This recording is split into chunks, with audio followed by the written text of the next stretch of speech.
ਵਾਹਿਗੁਰੂ ਜੀ ਕਾ ਖਾਲਸਾ ਵਾਹਿਗੁਰੂ ਜੀ ਕੀ ਫਤਿਹ। ਮੈਂ ਤੁਹਾਡੀ ਹੋਸਟ ਨੀਲਮ ਕੌਰ ਤੇ ਮੈਂ ਟੀਵੀ 84 ਦੇ ਸਾਰੇ ਦਰਸ਼ਕਾਂ ਦਾ ਨਿੱਘਾ ਸਵਾਗਤ ਕਰਦੀ ਹਾਂ ਪ੍ਰੋਗਰਾਮ ਸੱਚੋ ਸੱਚ ਵਿੱਚ। ਰੋਜ਼ਾਨਾ ਦੀ ਤਰ੍ਹਾਂ ਤੁਹਾਡੇ ਤੇ ਸਾਡੇ ਹਰਮਨ ਪਿਆਰੇ ਡਾਕਟਰ ਅਮਰਜੀਤ ਸਿੰਘ ਮੇਰੇ ਨਾਲ ਬੈਠੇ ਹੋਏ ਨੇ। ਆਓ ਨਾਲ ਮਿਲ ਕੇ ਪ੍ਰੋਗਰਾਮ ਸ਼ੁਰੂ ਕਰਦੇ ਹਾਂ। ਜੀ doctor Sahib, welcome to our show. ਮਿਹਰਬਾਨੀ ਜੀ ਡਾਕਟਰ ਸਾਹਿਬ, ਅੱਜ 25 ਫਰਵਰੀ 2015 13 ਫੱਗਣ ਨਾਨਕਸ਼ਾਹੀ ਸੰਮਤ 546 ਦਾ ਦਿਨ ਹੈ ਤੇ ਪ੍ਰੋਗਰਾਮ ਦੇ ਸ਼ੁਰੂ ਵਿੱਚ ਅਸੀਂ ਅੱਜ ਡਿਸਕਸ ਕਰਾਂਗੇ ਕਿਸੇ ਅਹਿਮ ਇਸ਼ੂ ਨਾਲ। ਤੇ ਡਾਕਟਰ ਸਾਹਿਬ, ਸਾਡੇ ਦਰਸ਼ਕਾਂ ਨੂੰ ਦੱਸੋ ਅੱਜ ਦਾ ਕੋਈ ਅਹਿਮ ਇਸ਼ੂ। ਦੇਖੋ, ਮੋਦੀ ਸਰਕਾਰ ਲਗਭਗ ਹੁਣ 10 ਮਹੀਨੇ ਦਾ ਸਮਾਂ ਹੋ ਗਿਆ ਜੀ। ਬੇਸ਼ੱਕ ਇਹ ਸਰਕਾਰ ਤਾਕਤ 'ਚ ਆਉਣ ਲਈ ਜਿਹੜਾ ਇਹਨਾਂ ਨੇ ਨਾਅਰਾ ਦਿੱਤਾ ਕਿ ਅੱਛੇ ਦਿਨ ਆਏਂਗੇ ਆਮ ਲੋਕਾਂ ਦੇ, ਪਰ ਅੱਛੇ ਦਿਨ ਤਾਂ ਇਹਨਾਂ ਦੇ ਆਪਣੇ ਆਏ। ਜਿਵੇਂ ਪ੍ਰਕਾਸ਼ ਕਰਾਤ CPI ਦਾ ਇੱਕ ਮੇਨ ਆਗੂ ਹੈ, ਉਹਨੇ ਇੱਕ ਮਿਸਟਰ ਅਡਵਾਨੀ, ਇਹ ਇੰਡਸਟਰੀਅਲਿਸਟ ਹੈ ਗੁਜਰਾਤ ਦਾ, ਉਹਦੇ ਹਵਾਲੇ ਨਾਲ ਗੱਲ ਕੀਤੀ ਹੈ ਕਿ ਜਦੋਂ ਦਾ ਮੋਦੀ ਪਾਵਰ 'ਚ ਆਇਆ ਹੈ ਉਹਦੇ ਐਸੈਟ 25,000 ਕਰੋੜ ਵਧੇ ਨੇ। ਔਰ ਜਿਸ ਕਾਨਫਰੰਸ ਨੂੰ ਪ੍ਰਕਾਸ਼ ਕਰਾਤ ਐਡਰੈਸ ਕਰ ਰਿਹਾ ਸੀ, ਉਹਨੇ ਕਿਹਾ ਜੀ ਕਿ ਮਿਸਟਰ ਅਡਵਾਨੀ ਦੇ ਅੱਛੇ ਦਿਨ ਆ ਗਏ ਜੀ, ਕਿ ਇਹਨਾਂ 10 ਮਹੀਨਿਆਂ 'ਚ ਉਸ ਦੀ ਆਮਦਨ ਦੇ ਵਿੱਚ 25,000 ਕਰੋੜ ਦਾ ਵਾਧਾ ਹੋਇਆ। ਇਸੇ ਤਰ੍ਹਾਂ ਰਿਲਾਇੰਸ ਦੇ, ਅੰਬਾਨੀਆਂ ਦੇ ਅੱਛੇ ਦਿਨ ਆਏ ਜਾਂ ਹੋਰਨਾਂ ਦੇ ਆਏ ਹੋਣਗੇ ਜੀ। ਪਰ ਇੱਕ ਗੱਲ ਸਪਸ਼ਟ ਲੱਗਦੀ ਹੈ ਕਿ ਹੁਣ ਜਿੱਥੇ ਜਨਤਾ ਦਾ ਕਾਫੀ ਹੱਦ ਤੱਕ, ਜਿਵੇਂ ਕਿਸਾਨਾਂ ਦੇ ਹਵਾਲੇ ਨਾਲ ਵੀ ਅਸੀਂ ਗੱਲ ਕੀਤੀ ਸੀ ਅੱਜ ਵੀ, ਕਿਉਂਕਿ ਇੰਨਾ ਅਹਿਮ ਟੌਪਿਕ ਹੈ ਔਰ ਸਾਡੀ ਡਿਸਕਸ਼ਨ ਤੋਂ ਬਾਅਦ ਜਿਹੜੀ ਅਸੀਂ ਕੀਤੀ ਬਹੁਤ ਸਾਰੀਆਂ ਕਾਲਾਂ ਇਸ ਦੇ ਉੱਤੇ ਆਈਆਂ, ਜਿਹਦੇ ਬਾਰੇ ਬਹੁਤ ਸਾਰਿਆਂ ਨੇ ਕੁਝ ਸਵਾਲ ਵੀ ਪੁੱਛੇ, ਜਾਣਕਾਰੀ ਵੀ ਲੈਣੀ ਚਾਹੀ, ਕਿਉਂਕਿ ਆਪਣੇ ਤੌਰ 'ਤੇ ਤਾਂ ਬੜੇ ਥੋੜ੍ਹੇ ਨੇ ਜਿਹੜੇ ਰਿਸਰਚ ਕਰਕੇ ਫੈਕਟਸ ਲੱਭਦੇ ਨੇ। ਸੋ ਉਹਦਾ ਵੀ ਅਸੀਂ ਜ਼ਿਕਰ ਕਰਾਂਗੇ। ਪਰ ਮੈਂ ਇਹ ਸਮਝਦਾ ਹਾਂ ਵੀ ਜਿਹੜਾ ਪਹਿਲੇ ਲਗਭਗ 6 ਮਹੀਨੇ ਮੋਦੀ ਔਰ RSS ਦੀ ਜਿਹੜੀ ਸਿੱਧੀ ਹਿੰਦੂਤਵਾ ਲਾਈਨ ਦੇ ਸਾਹਮਣੇ ਇੱਕ ਇੰਟਰਨੈਸ਼ਨਲ ਚੁੱਪੀ ਵੀ ਸੀ, ਕਿਉਂਕਿ ਮੈਂ ਐਕਸਪੈਕਟ ਕਰਦਾ ਸੀ ਕਿ ਪਹਿਲੇ 3-4 ਮਹੀਨੇ 'ਚ ਹੀ ਜੋ ਕੁਛ ਇਹਨਾਂ ਨੇ ਸ਼ੁਰੂ ਕਰ ਦਿੱਤਾ ਸੀ, ਕਮਿਊਨਲ ਆਪਣਾ ਫਿਰਕੂ ਏਜੰਡਾ, ਸਿੱਖਾਂ ਮੁਸਲਮਾਨਾਂ ਦੇ ਰਾਈਟਸ ਹੈਦਰਾਬਾਦ 'ਚ ਕਰਵਾਏ, ਸਹਾਰਨਪੁਰ 'ਚ ਕਰਵਾਏ, ਜਾਂ ਜਿਵੇਂ ਈਸਾਈਆਂ ਦੀ, ਮੁਸਲਮਾਨਾਂ ਦੀ ਕਨਵਰਸ਼ਨ ਚੱਲ ਰਹੀ ਸੀ UP 'ਚ, ਜਿਹੜੀ ਹੈ ਬਾਈ ਇਲੈਕਸ਼ਨਸ ਦੇ ਦੌਰਾਨ ਵੀ ਇਹਨਾਂ ਨੇ ਵਾਇਲੈਂਸ ਕੀਤੀ ਵੀ ਇਹਦੇ 'ਤੇ ਐਮਨੈਸਟੀ ਇੰਟਰਨੈਸ਼ਨਲ ਦੂਸਰਿਆਂ ਦੇ ਕੋਈ ਸਪੈਸ਼ਲ ਕਾਮੈਂਟ ਜਾਂ ਸਪੈਸ਼ਲ ਰਿਪੋਰਟਸ ਆਉਣਗੀਆਂ, ਪਰ ਸਭ ਨੇ ਹੀ ਦੜ ਵੱਟੀ ਹੋਈ ਸੀ ਜੀ। ਪਰ ਹੁਣ ਇਸ ਤਰ੍ਹਾਂ ਲੱਗਦਾ ਹੈ ਕਿ ਵੀ ਇੰਨਾ ਕੁ ਹੌਸਲਾ, ਔਰ ਉਹਦੇ ਸ਼ਾਇਦ ਪ੍ਰੈਜ਼ੀਡੈਂਟ ਓਬਾਮਾ ਦਾ ਜਿਹੜਾ ਭਾਰਤ ਦੌਰਾ ਸੀ ਔਰ ਉਸ ਦੇ ਅਖੀਰਲੇ ਦਿਨ ਜਿਹੜੀ ਸ੍ਰੀ ਫੋਰਟ ਆਡੀਟੋਰੀਅਮ 'ਚ ਉਹਦੀ ਕੀਤੀ ਸਪੀਚ ਸੀ, ਜਿਹਦੇ 'ਚ ਉਹਨੇ ਸਿੱਧੇ ਤੌਰ 'ਤੇ ਹੀ ਭਾਰਤ ਨੂੰ ਵਾਰਨਿੰਗ ਦਿੱਤੀ ਜੀ ਕਿ ਜੇ ਤੁਸੀਂ ਇਹ ਧਾਰਮਿਕ ਸਹਿਣਸ਼ੀਲਤਾ ਰੱਖੀ ਤੇ ਦੇਸ਼ ਫਿਰ ਧਾਰਮਿਕ ਲਾਈਨ ਦੇ ਉੱਤੇ ਟੁੱਟੇਗਾ। ਉਸ ਨੂੰ ਉਹਨੇ ਆਪਣੀ ਬ੍ਰੇਕਫਾਸਟ ਪ੍ਰੇਅਰ ਮੀਟਿੰਗ 'ਚ ਵੀ ਰਿਪੀਟ ਕੀਤਾ ਹੈ। ਔਰ ਫਿਰ ਜਿਹੜਾ ਉਹਨਾਂ ਨੇ ਵਾਈਟ ਹਾਊਸ ਨੇ ਰਿਸਪੌਂਸ ਦਿੱਤਾ ਹੈ 1.25 ਲੱਖ ਵਾਲੀ ਸਿੱਖ ਪੈਟੀਸ਼ਨ ਨੂੰ, ਉਹਦੇ 'ਚ ਵੀ ਉਹਨਾਂ ਨੇ ਨਾ ਸਿਰਫ ਓਬਾਮਾ ਨੇ ਕਿਵੇਂ ਦਿੱਲੀ 'ਚ ਇਹ ਗੱਲ ਲਿਆਂਦੀ ਇਹਦਾ ਜ਼ਿਕਰ ਕੀਤਾ ਹੈ, ਉਹਨਾਂ ਨੇ ਈਵਨ ਨਰਿੰਦਰ ਮੋਦੀ ਨੇ ਜਿਹੜਾ ਫਿਰ ਦਿੱਲੀ 'ਚ ਈਸਾਈਆਂ ਦੇ ਸਮਾਗਮ ਦੇ ਵਿੱਚ ਧਾਰਮਿਕ ਮੁਕੰਮਲ ਆਜ਼ਾਦੀ ਦੀ ਗੱਲ ਕੀਤੀ ਔਰ ਕਿਹਾ ਜੀ ਹਿੰਸਾ ਸਹਾਰੀ ਨਹੀਂ ਜਾਏਗੀ, ਉਸ ਵਾਈਟ ਹਾਊਸ ਰਿਸਪੌਂਸ ਉਹਦਾ ਜ਼ਿਕਰ ਵੀ ਹੈ ਜੀ। ਸੋ ਜ਼ਾਹਰ ਹੈ ਕਿ ਇਹ ਜਿਹੜਾ ਇਹਨਾਂ ਨੇ ਲਿਡ ਰੱਖੀ ਹੋਈ ਸੀ ਕਿ ਵੀ ਅੰਦਰੋਂ ਅੰਦਰ ਅਸੀਂ ਜੋ ਮਰਜ਼ੀ ਕਰੀ ਜਾਵਾਂਗੇ, ਓਬਾਮਾ ਆਏਗਾ, ਕਲੀਨ ਚਿੱਟ ਮਿਲ ਜਾਏਗੀ, ਉਹ ਮਿੱਥ ਜਿਹੜਾ ਇਹਨਾਂ ਨੇ ਬਣਾਇਆ ਸੀ ਇੱਕ ਤਰੀਕੇ ਦੇ ਨਾਲ, ਉਹ ਟੁੱਟ ਗਿਆ। ਔਰ ਚੰਗੀ ਗੱਲ ਹੈ, ਹਾਲਾਂਕਿ ਮੈਂ ਕੋਸ਼ਿਸ਼ ਕੀਤੀ ਕਿ ਮੈਨੂੰ ਐਮਨੈਸਟੀ ਇੰਟਰਨੈਸ਼ਨਲ ਦੀ ਡੀਟੇਲ ਰਿਪੋਰਟ ਜਿਹੜੀ ਅਬਾਊਟ ਇੰਡੀਆ ਉਹਨਾਂ ਨੇ ਕੱਲ੍ਹ ਰਿਲੀਜ਼ ਕੀਤੀ ਹੈ, ਮਿਲੇ, ਉਹ ਨਹੀਂ ਮਿਲ ਸਕੀ। ਮੇਬੀ ਜਿਹੜੀ ਹੈ ਅਜੇ ਰਿਪੋਰਟ ਤਾਂ ਕੰਪਲੀਟ ਹੋਏਗੀ, ਕਿਉਂਕਿ ਜਦੋਂ ਵੀ ਉਹ ਰਿਲੀਜ਼ ਕਰਦੇ ਨੇ ਉਸੇ 'ਚ ਹੀ ਹੁੰਦੀ ਹੈ, ਪਰ ਸੀਮਤ ਕਾਪੀਆਂ ਹੋਣ, ਇਹ ਵੀ ਹੋ ਸਕਦਾ ਹੈ ਕਿਉਂਕਿ ਇੰਟਰਨੈਸ਼ਨਲ ਮੀਡੀਆ ਨੇ ਤਾਂ ਬਹੁਤਾ ਇਸ ਖਬਰ ਨੂੰ ਚੁੱਕਿਆ ਨਹੀਂ ਹੈ। ਇੰਡੀਅਨ ਮੀਡੀਆ ਨੇ ਸੀਮਤ ਕਰਕੇ ਸ਼ਾਇਦ ਉਹਦੇ 'ਚੋਂ ਕੁਛ ਹੋਰ ਪਾਰਟ ਵੀ ਜਿਹੜੇ ਅਹਿਮੀਅਤ ਵਾਲੇ ਹੋਣ, ਜਦੋਂ ਸਾਡੇ ਕੋਲ ਡੀਟੇਲ ਆਏਗੀ ਅਸੀਂ ਉਸ ਨੂੰ ਡਿਸਕਸ ਕਰਾਂਗੇ। ਪਰ ਹਾਲ ਦੀ ਘੜੀ ਅਸੀਂ ਦਾ ਹਿੰਦੂ ਅਖਬਾਰ ਦੇ ਵਿੱਚ ਜਿਹੜੀ ਐਮਨੈਸਟੀ ਇੰਟਰਨੈਸ਼ਨਲ ਦੀ ਰਿਪੋਰਟ ਦੇ ਹਵਾਲੇ ਨਾਲ ਖਬਰ ਆਈ ਹੈ ਉਸ ਨੂੰ ਹੀ ਡਿਸਕਸ ਕਰਾਂਗੇ। ਪਲੱਸ ਕੁਛ ਨੁਕਤੇ ਜਿਹੜੇ ਕਿ ਜਿਹੜਾ ਲੈਂਡ ਐਕੁਜ਼ੀਸ਼ਨ ਐਕਟ ਦੇ ਥੱਲੇ ਕੁਛ ਵੀਰਾਂ ਨੇ ਪੁੱਛਿਆ ਕਾਲ ਕਰਕੇ ਕਿ ਜੀ ਪਹਿਲੇ ਐਕਟ 'ਚ ਐਸੀ ਕਿਹੜੀ ਚੀਜ਼ ਸੀ ਜਿਹੜੀ ਹੁਣ ਇਹ ਬਦਲਣਾ ਚਾਹੁੰਦੇ ਨੇ, ਕਿਉਂਕਿ ਅਸੀਂ ਜਦੋਂ ਕੱਲ੍ਹ ਗੱਲ ਕੀਤੀ ਤਾਂ ਜਨਰਲ ਜਿਹੀ ਗੱਲ ਕੀਤੀ ਸੀ, ਸਪੈਸੀਫਿਕਸ ਅਸੀਂ ਨਹੀਂ ਸੀ ਡਿਸਕਸ ਕੀਤੀਆਂ, ਕਿਉਂਕਿ ਅਸੀਂ ਉਸ ਤੋਂ ਪਹਿਲਾਂ ਸਪੈਸੀਫਿਕਸ ਡਿਸਕਸ ਕੀਤੀਆਂ ਸੀ ਜਦੋਂ ਕਿ ਇਹ ਐਕਟ ਮਨਮੋਹਨ ਸਿੰਘ ਸਰਕਾਰ ਨੇ ਬਣਾਇਆ ਸੀ। ਸੋ ਜਿਹੜੀ ਐਮਨੈਸਟੀ ਦੀ ਰਿਪੋਰਟ ਦੇ ਹਵਾਲੇ ਨਾਲ ਦਾ ਹਿੰਦੂ ਦੀ ਖਬਰ ਹੈ, ਔਰ ਅਸੀਂ ਸਿਰਫ ਇਹਨਾਂ ਤੇ ਹੀ ਰਿਲਾਈ ਕਰ ਰਹੇ ਹਾਂ, ਸਾਨੂੰ ਨਹੀਂ ਪਤਾ ਵੀ ਇਸ ਤੋਂ ਇਲਾਵਾ ਹੋਰ ਕੀ ਹੈ ਜੀ। ਪਰ ਇਹ ਜ਼ਰੂਰ ਹੈ ਜੋ ਕੁਛ ਇਹਨੇ ਅਖਬਾਰ ਨੇ ਛਾਪਿਆ, ਔਰ ਉਹਦੀ ਹੈਡਲਾਈਨ ਹੈ Amnesty International criticises Modi government's rights record. ਕਿ ਐਮਨੈਸਟੀ ਇੰਟਰਨੈਸ਼ਨਲ ਜਦੋਂ ਕੱਲਾ ਰਾਈਟਸ ਕਹਿੰਦੇ ਨੇ, ਹਿਊਮਨ ਰਾਈਟਸ ਹੀ ਹੁੰਦਾ ਕਿ ਵੀ ਜਿਹੜਾ ਲੋਕਾਂ ਦੇ ਹੱਕ ਨੇ ਉਹਨਾਂ ਬਾਰੇ ਜਿਹੜਾ ਮੋਦੀ ਦਾ ਰੈਕਡ ਹੈ, ਇਹਨੂੰ ਟਰੈਕ ਰੈਕਡ ਵੀ ਕਹਿੰਦੇ ਨੇ, 10 ਮਹੀਨੇ ਦੀ ਕਾਰਗੁਜ਼ਾਰੀ, ਉਸ ਨੂੰ ਐਮਨੈਸਟੀ ਇੰਟਰਨੈਸ਼ਨਲ ਨੇ ਕ੍ਰਿਟੀਸਾਈਜ਼ ਕੀਤਾ ਹੈ ਜਾਂ ਉਸ ਦੀ ਆਲੋਚਨਾ ਕੀਤੀ ਹੈ। ਔਰ ਇਸ ਖਬਰ ਦੀ ਬਿਗਨਿੰਗ ਹੈ, in its annual report 2015 Amnesty International has highlighted poll-related violence in May, communal clashes and failure of consultation on corporate projects as key concerns। ਕਿਉਂਕਿ ਜ਼ਾਹਰ ਹੈ ਕਿ ਇਹ ਰਿਪੋਰਟ 2015 ਦੀ ਹੈ, ਸੋ ਜਨਵਰੀ ਫਰਵਰੀ ਦੇ ਚ ਇਨਕਲੂਡ ਨਹੀਂ ਹੈ 2016 ਦੀ ਜੀ, ਤੇ 2015 ਚ ਵੀ ਕਿਉਂਕਿ ਮਈ ਦੇ ਵਿੱਚ ਹੀ ਇਹ ਸਾਰਾ ਟੇਕ ਓਵਰ ਹੋਇਆ, ਸੋ ਆਲਮੋਸਟ 6 ਮਹੀਨੇ ਦੀ 6-7 ਮਹੀਨੇ ਦੀ ਰਿਪੋਰਟ ਹੀ ਬਣਦੀ ਹੈ। ਸੋ ਉਹਦੇ 'ਚ ਉਹਨਾਂ ਨੇ ਕਿਹਾ ਕਿ ਵੀ ਉਹਨਾਂ ਨੇ ਇਸ ਰਿਪੋਰਟ ਦੇ ਵਿੱਚ ਜਿਹੜੀ ਚੋਣਾਂ ਦੇ ਦੌਰਾਨ ਹਿੰਸਾ ਹੋਈ, ਆਪਸ ਦੇ ਵਿੱਚ ਫਿਰਕੂ ਫਸਾਦ ਹੋਏ, ਔਰ ਜਿਹੜੀ ਕਾਰਪੋਰੇਟ ਪ੍ਰੋਜੈਕਟ ਨੇ ਵੱਡੀਆਂ ਮਲਟੀਨੈਸ਼ਨਲਸ ਦੀ, ਉਹਦੇ 'ਚ ਜਿਹੜਾ ਆਮ ਲੋਕਾਂ ਨੂੰ ਕੰਸਲਟ ਨਾ ਕਰਨਾ ਹੈ, ਇਹਨਾਂ 3 ਮੁੱਦਿਆਂ ਦੇ ਉੱਤੇ ਐਮਨੈਸਟੀ ਇੰਟਰਨੈਸ਼ਨਲ ਦੀ ਰਿਪੋਰਟ ਦੇ ਵਿੱਚ ਭਾਰਤ ਦੀ ਆਲੋਚਨਾ ਕੀਤੀ ਗਈ ਹੈ। ਜੀ।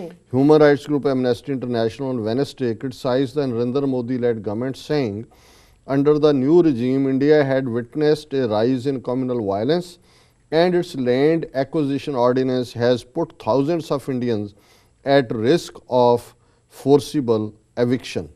ਜੀ। ਕਿ ਵੀ ਉਹਨਾਂ ਨੇ ਕਿਹਾ ਕਿ ਮੋਦੀ ਸਰਕਾਰ ਨੂੰ 2 ਨੁਕਤਿਆਂ ਦੇ ਉੱਤੇ ਭਾਰੀ ਜਿਹੜਾ ਕ੍ਰਿਟਿਸਿਜ਼ਮ ਦਾ ਸਾਹਮਣਾ ਕਰਨਾ ਪੈ ਰਿਹਾ ਜਾਂ ਪਿਆ। ਪਹਿਲੀ ਫਿਰਕੂ ਹਿੰਸਾ, ਔਰ ਦੂਸਰਾ ਲੈਂਡ ਐਕੁਜੀਸ਼ਨ ਐਕਟ, ਜਿਸ ਦੇ ਨਾਲ ਬਹੁਤ ਸਾਰੇ ਕਿਸਾਨਾਂ ਨੂੰ ਉਹਨਾਂ ਦੀਆਂ ਜ਼ਮੀਨਾਂ ਤੋਂ ਜਿਹੜਾ ਹੈ ਉਹ ਕੱਢਿਆ ਜਾ ਸਕਦਾ। In its annual report 2015 released here, Amnesty highlighted poll-related violence in the lead up to May 2014 general elections, communal clashes and failure of consultation on corporate projects as key concerns। ਇਹ 3 ਚੀਜ਼ਾਂ ਅਸੀਂ ਪਹਿਲਾਂ ਹੀ ਜ਼ਿਕਰ ਕਰ ਲਿਆ। ਜੀ।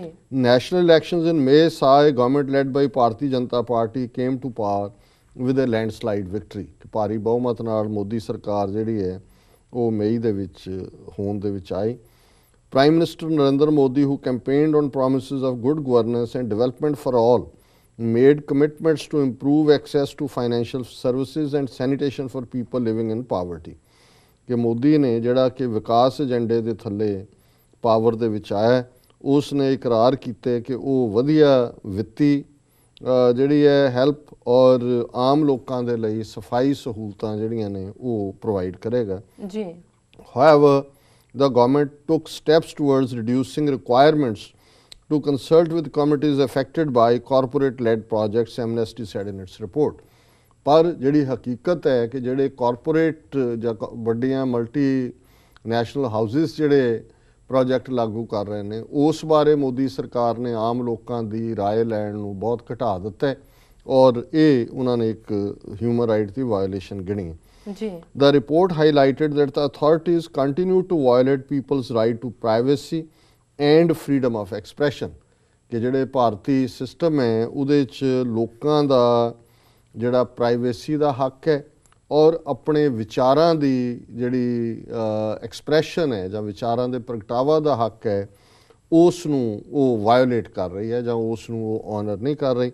ਜੀ। There was a rise in communal violence in Uttar Pradesh and some other states, and corruption, caste-based discrimination and caste violence remained pervasive। ਕਿ ਯੂਪੀ ਦੇ ਵਿੱਚ ਫਿਰਕੂ ਹਿੰਸਾ ਹੋਈ ਔਰ ਹੋਰ ਸਟੇਟਾਂ ਦੇ ਵਿੱਚ ਵੀ ਹੋਈ, ਔਰ ਭ੍ਰਿਸ਼ਟਾਚਾਰ, ਜ਼ਾਤ ਪਾਤੀ ਵਿਤਕਰਾ ਔਰ ਜ਼ਾਤ ਪਾਤੀ ਹਿੰਸਾ ਜਿਹੜੀ ਹੈ ਉਹ 4 ਚਫੇਰੇ ਹੋ ਰਹੀ ਹੈ। ਸੋ ਇਹ ਮੋਦੀ ਸਰਕਾਰ ਦੇ ਇਸ ਪਾਰਟ ਨੂੰ ਅੱਗੇ ਜਾਣ ਤੋਂ ਬਾਅਦ ਉਹਨਾਂ ਨੇ ਕਿਹਾ, ਇਨ reference to communal violence, it noted that a string of communally charged incidents in UP prior to elections led to an increase in tensions between Hindus and Muslim communities.